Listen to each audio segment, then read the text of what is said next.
Thanks for joining us from the Ohio AgNet Voice You Know with the News You Trust studio, sponsored by Grain Equipment Company, where innovation meets execution. I'm Dale Minio. Hopefully you're not getting too much snow, and if you're getting some, hopefully you're prepared. Let's go straight to our weather update brought to you by Seed Consultants. Simply better performance online at seedconsultants.com. Here's the forecast. The worst of our winter storm is over, but we have precipitation lingering here in Ohio through a large part of the day, especially in the south.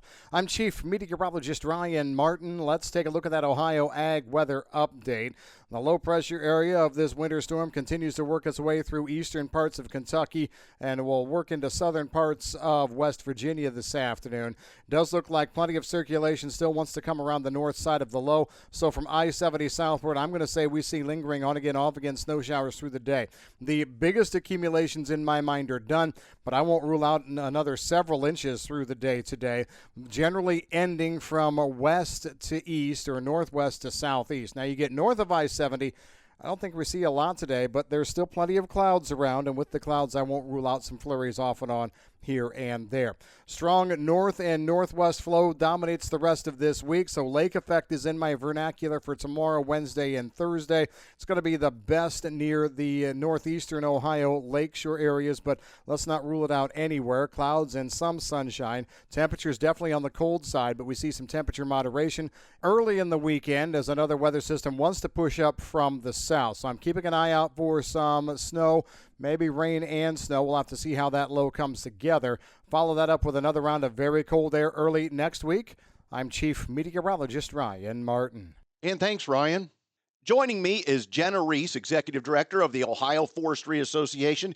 Jenna, great to have you back on. Hey, some conversations coming up about, farmers have counted on CCAs, Certified Crop Advisors, for years to help them through the crops. You've got a similar kind of program for those with landowners and forests. I would think the landowner forest one could have a lot longer term aspirations, if you will. How would you compare the two? Comparable, Dale. CCAs are equivalent to a certified forester and master logger in the timber business. And exactly like you said, a CCA is invaluable when it comes to making decisions annually about how best to impact yields on your farm. With timber, though, the decisions that you're making impact your landscape potentially for the next 100 years. So it's even more important to have a certified professional out there advising you on this crop and helping you market timber in a way that gets you a higher price for the commodity and also is best in regard to your forest management plan. Also helps keep the landowner safe. When we're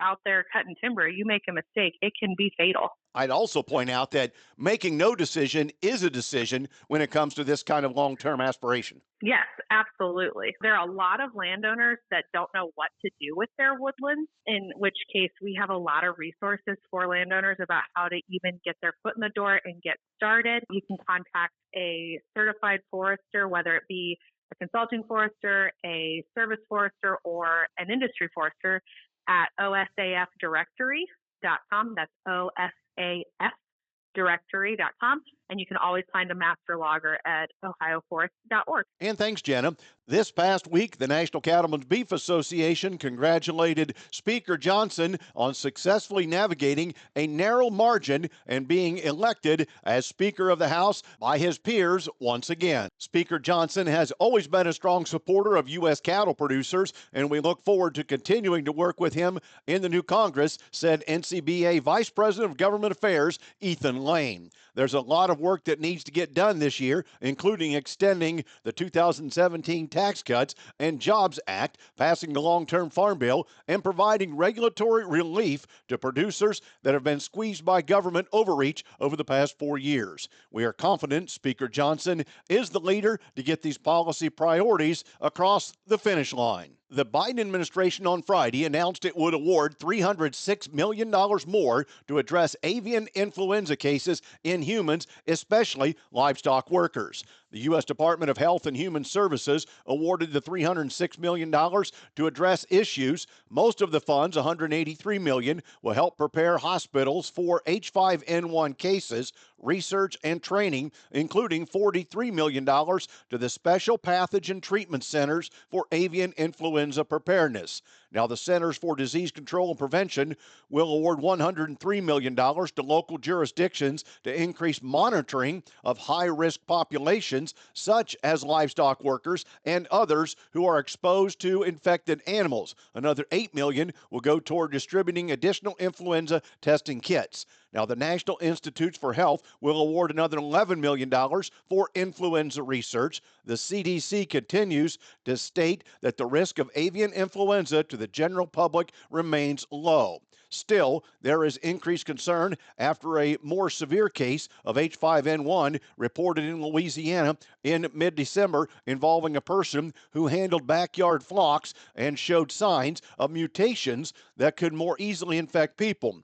A similar severe case in November involving a teenage girl in British Columbia, Canada, also showed signs of mutation. This past week, USDA also announced it would tighten standards on poultry operators who have reported more than one outbreak. The USDA released an interim final rule requiring poultry facilities to undergo and pass a biosecurity audit before restocking their barns after an avian influenza outbreak or risk not receiving any future indemnity payments. Now, commercial flocks continue to be infected around the country. In the last month, 65 commercial operations have been hit, affecting 17.3 million birds. That includes 25 commercial flocks in California involving nearly 8 million birds and 7 flocks in Iowa involving 6.6 million birds.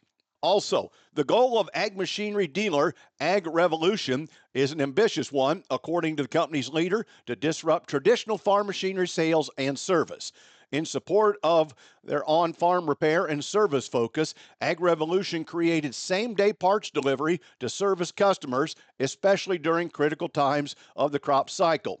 It is an industry controlled by two main companies, John Deere and Case IH, dominated by one for almost 180 years, said Stacy Anthony, the CEO of Ag Revolution, based in Evansville, Indiana. If you're going to be a third angle of choice, if we're going to come in here and disrupt the industry, we had to do something different, and we have to revolutionize how business is done.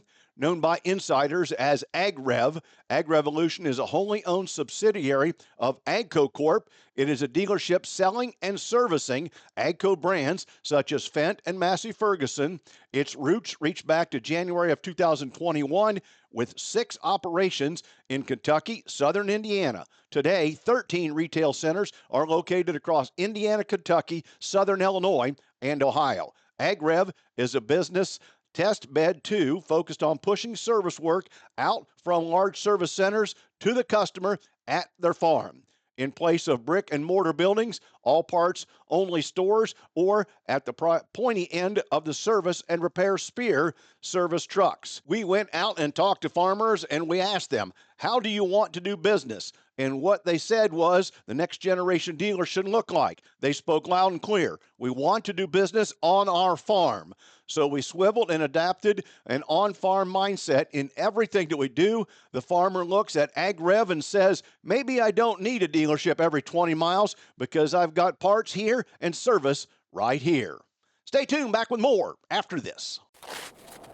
Watch your step, Ohio. Winter weather is here. So let's keep your team from slipping on the job. Make sure to examine your work areas daily and clear hazards that could result in a potential fall. Hoses, cords, buckets, farm tools, and equipment can all pose a problem. As the days get darker, you'll want to replace any poor lighting, too. Keep walkways and entrance areas clear, dress for the weather, and stay safe and warm. This safety tip brought to you by the Ohio Bureau of Workers' Compensation. Visit pwc.ohio.gov for more safety resources. Hi everyone, this is Dale Minio from the Ohio AgNet. For a quarter of a century, I powered my truck with biodiesel, traveling the state promoting agriculture. Biodiesel is a reliable, high-performance fuel that works in any diesel engine without modification. The best part is that with every mile driven, I'm fueling the economy, doing good for the environment, and supporting soybean farmers.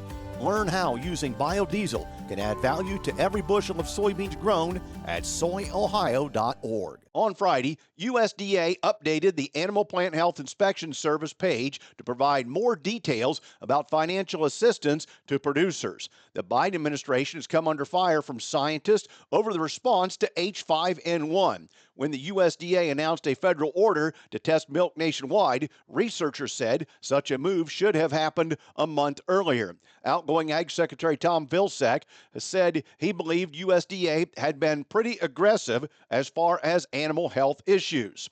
We've created a massive testing regime. We've created financial support for farmers who want to enhance their biosecurity, knowing that's a strategy to try to get their arms around, he said. We've created a mechanism for those who don't want to necessarily go through the testing process to be able to establish that they are disease-free and therefore should have perhaps a lesser hurdle.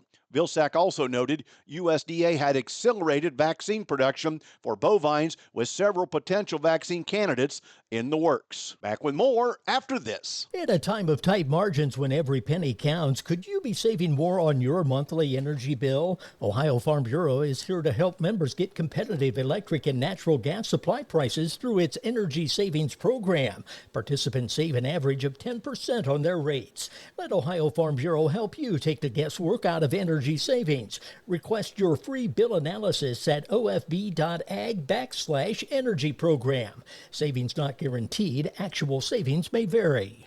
In any year, your best harvest is only a few upgrades away. Seed Consultants exclusively serves the Eastern Corn Belt, combining our deep knowledge of local conditions with high-performing products fit for your acres. Most importantly, our customized services put our products and your business in a position to succeed. We help you start with better to grow your best.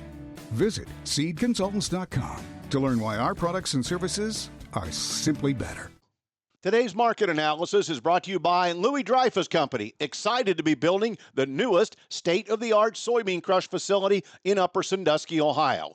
Call 574-566-2113 for information on soybean marketing to LDC. Now with a look at what's happening, here's Ryan Martin. Grain markets had a rough Friday as we finished out a holiday week. This week marks a couple of things that we need to pay attention to. First of all, I think we've got a return of all traders to the marketplace this week. Anybody that took holiday over the last couple of weeks is definitely back and willing to look at what's true and right and going on in the marketplace. So volume should bounce back this week, but also we've got on Friday USDA supply and demand report, crop progress report, or I should say the crop production report, the final numbers coming in from production for last year. So expect a lot of squirreliness in the marketplace this week as we try and square positions ahead of that Friday report. Now, back to what happened on Friday. Corn, soybean, and wheat futures were all pressured by speculative and hedge-related selling. Export sales were disappointing. China was absent last week as a soybean buyer for the first time this crop year. We actually had net cancellations of 50,000 metric tons. There were cancellations from an unknown buyer, rumored to be China. New purchases by China of just 617,000. That did not offset the cancellations of 667,000. That was a bearish scenario that unfolded on Friday. Brazilian last half of February and March FOB premiums are about $1.06 a bushel cheaper than those out of the U.S. Gulf on soybeans. So China's soybean purchase program from the U.S. has probably ended on a seasonal basis. Moreover, Gulf soybean premiums have recently relaxed with losses of about 10 cents a bushel for January through March. That compares to Brazilian FOB offers in the same period even to 15 under. Traders are wondering whether the soybean market scored an annual high last week, just like a year ago. I'm still holding out hope for something in this Friday report to kind of give us another shot at going back to those levels. But if we get close, we probably need to be looking very, very closely at doing something with it. March Chicago wheat tested support last Friday, and a decline under the week prior's low in March corn futures would also trigger a bearish weekly reversal. So that's what we're watching to start this week. I'm Ryan Martin. And thanks, Ryan. Today's market's brought to you by Seed Consultants. Simply better performance online at seedconsultants.com. At the overnight open, March corn 454.5 up 3 3/4. December new crop 445 up 4 1/4. January beans 991 3/4 up 10 3/4. November new crop up 8 1/4 at 1016.5 cents. The July wheat is 553 1/4 cent up 4. February cattle 194.05 up 45. February lean hogs down 37 at 80.77. This is the Ohio AgNet.